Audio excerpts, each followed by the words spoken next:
जामिया नगर के बटला हाउस में अब डीडीए ने नोटिस लगा दिया है, जिसमें लोगों को जगह खाली करने के लिए 15 दिन का वक्त दिया गया। ये नोटिस कई मकानों पर चिपकाए गए हैं। नोटिस दिए जाने के 15 दिन के बाद यहां बुलडोजर की कार्रवाई की जाएगी। जामिया नगर के बटला हाउस मुरादी रोड पर मौजूद 50 से 60 साल पुरानी बसावट पर सुप्रीम कोर्ट के हुक्म के बाद अब बुलडोजर की कार्रवाई की जाएगी, जिसको लेकर दिल्ली डेवलपमेंट अथॉरिटी ने खसरा नंबर 2979 पर नोटिस चस्पा किया है। सुप्रीम कोर्ट के हुक्म के मुताबिक 2 बीघा 3 बिस्वा जमीन को डीडीए को देने की बात कही गई। सुप्रीम कोर्ट ने डीडीए की हिमायत में फैसला देते हुए जमीन को कब्जे में लेने का हुक्म जारी किया। इसके बाद दिल्ली डेवलपमेंट अथॉरिटी ने मुरादी रोड पर मौजूद सैकड़ों मकान पर नोटिस चस्पा कर दिए।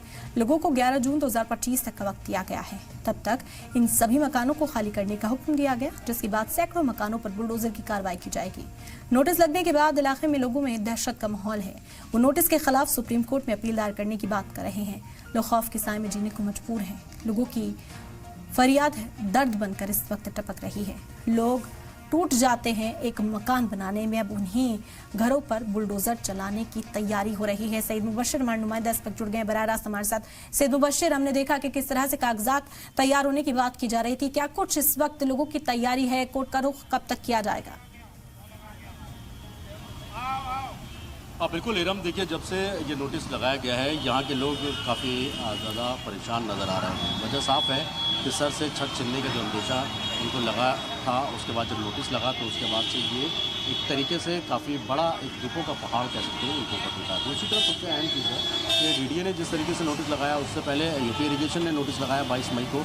उसके बाद सब अब जो यहाँ के स्थानीय लोग हैं वो अब कोर्ट जाने की तैयारी कर रहे हैं। हालाँकि जितने भी लोग हैं उन्होंने अपने अपने डॉक्यूमेंट्स तैयार कर दिए। मेरे साथ इब्राहिम साहब मौजूद हैं, यहाँ के लोकल हैं जिनके घर पर नोटिस लगाया गया था। इब्राहिम साहब, आपके घर पे नोटिस लगाया और पूरी कॉलोनी पे 277 खसरा नंबर हो, 279 हो, जैसे डीडीए ने लगाया इस पर, अब आप लोगों की क्या तैयारी है? नहीं, हम लोग तो खैर कोर्ट में जा रहे हैं ऑलरेडी पूरा कुछ, और वो जो 279 वाला है वो सुप्रीम कोर्ट से ऑर्डर हुआ है आपस की लड़ाई के चक्कर में। अच्छा, जो नई बस्ती का है, ओखला बिहार का है और जॉय फॉर्म गफ्फार मंजिल, वहाँ ऑलरेडी हर जगह से स्टे आ चुके हैं कोर्ट से। स्टे मिल गया आप लोग? हर जगह से स्टे मिला हुआ है। यहाँ से भी अपना 3 से 4 दिन के अंदर अंदर स्टे आ जाएगा, क्योंकि हम लोग आज इससे पहले कभी नोटिस वगैरह दिया गया? कभी नहीं आया। यूपी इरिगेशन तो ये कहता है कि हमने कई बार नोटिस किया है, लेकिन उसका झूठ बोलते हैं। अगर नोटिस लगाया हुआ होता उनका तो कोर्ट में क्यों अपने डॉक्यूमेंट नहीं सबमिट कर पाए आज तक?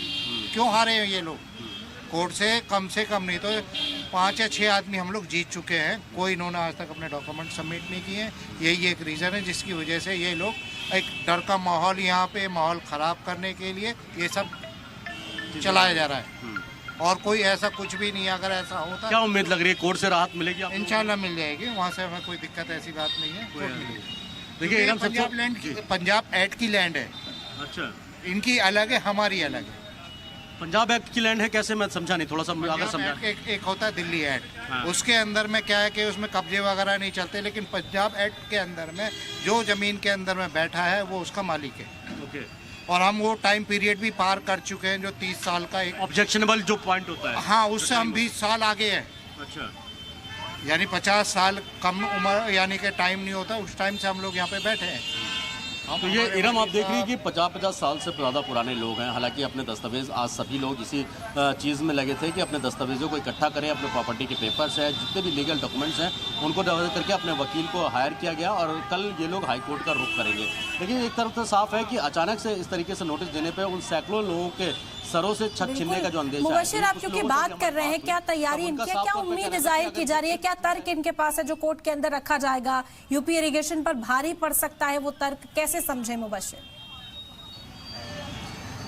बिल्कुल, देखिए सबसे एक अहम चीज़ है कि जिस खसरा नंबर, यूपी इरिगेशन ने जिस खसरा नंबर पर अपना मालिकाना दावा पेश किया है, जिस पर लेकर नोटिस लगाया है, उस खसरा नंबर में ऑलरेडी कई मकान ऐसे हैं जो हाई कोर्ट से केस जीत चुके हैं। मैं इब्राहिम साहब से एक बार पूछा था, क्योंकि पूरा जो केस है आगे तक फाइट किया गया था, उसमें मुझे एक चीज़ बताइए कि किस बिना पर, आपके पास कितना सॉलिड बेस है कि जिस बिना पर लग रहा है? हम लोग जो आज से नहीं बैठे हुए, यूपी एलिगेशन वालों ने अपना ज़्यादा परेशान करना किया तो हम लोग कोर्ट पहुंच गए थे उस टाइम भी। कोर्ट से हमें कब की बात है? ये बात है 92।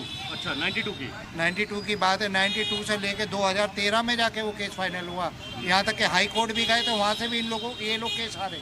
अच्छा, यूपी इरिगेशन हार गया था? यूपी इरिगेशन हारे, जिसके के डॉक्यूमेंट मैंने आपको दिए हुए।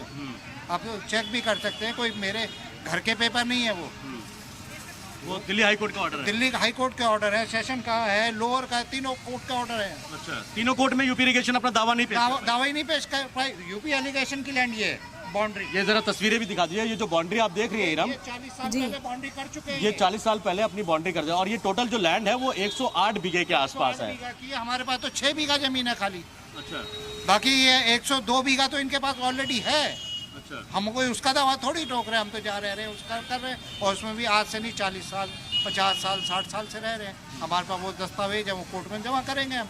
तो मतलब आप लोगों की तरफ से तैयारी है पूरी? तो हमें कोई टेंशन भी नहीं है, ये तो एक माहौल खराब करने के लिए हुआ हो रहा। पूरे एरिया में 5-5 जगह स्टे नोटिस लगाए जा रहे हैं, तो ये क्या एक हिंदू मुस्लिम करने की राजनीति हो रही है। बहरहाल जो भी जिस तरीके से माहौल खराब करने की जैसे कोशिश की जा रही है, जैसे कि आरोप लगाया जा रहा है, लेकिन सबसे अहम चीज़ है कि इनके पास सॉलिड एविडेंस इरम वो है कि जिस खसरा नंबर पर यूपी इरिगेशन ने अपना दावा ठोका है, उसी खसरा नंबर में 8 से 10 जो लोग हैं वो high court, lower court, session court और हाई कोर्ट से केस जीत चुके हैं यूपी इरिगेशन के खिलाफ, जैसा कि इनका कहना है। और कुछ लीगल डॉक्यूमेंट जो हमको दिखाया, जो हमारे पास है, सिर्फ सलाम टीवी के पास वो कोर्ट के ऑर्डर हैं और उन्होंने दिखाया भी और ये कहा भी गया कि ये ऑलरेडी इसी खसरा नंबर पर ये मकान बना हुआ है और यही मजबूती हम देख रहे हैं कि मुबश्शिर इस मामले में इन लोगों को दे रहा है। यही एग्जाम्पल जो है सेट हुआ है और इसी की बुनियाद पर आगे का जो पूरा मामला है वो लड़ने की बात इस वक्त की जा रही है। अब देखना होगा कि कल जब कोर्ट पहुंचेंगे तो क्या कुछ तस्वीरें वहां नजर आएंगी, क्या पेश रफ्त रहेगी। बेहद शुक्रिया फिलहाल आपका तमाम जानकारी हम तक पहुंचाने के लिए।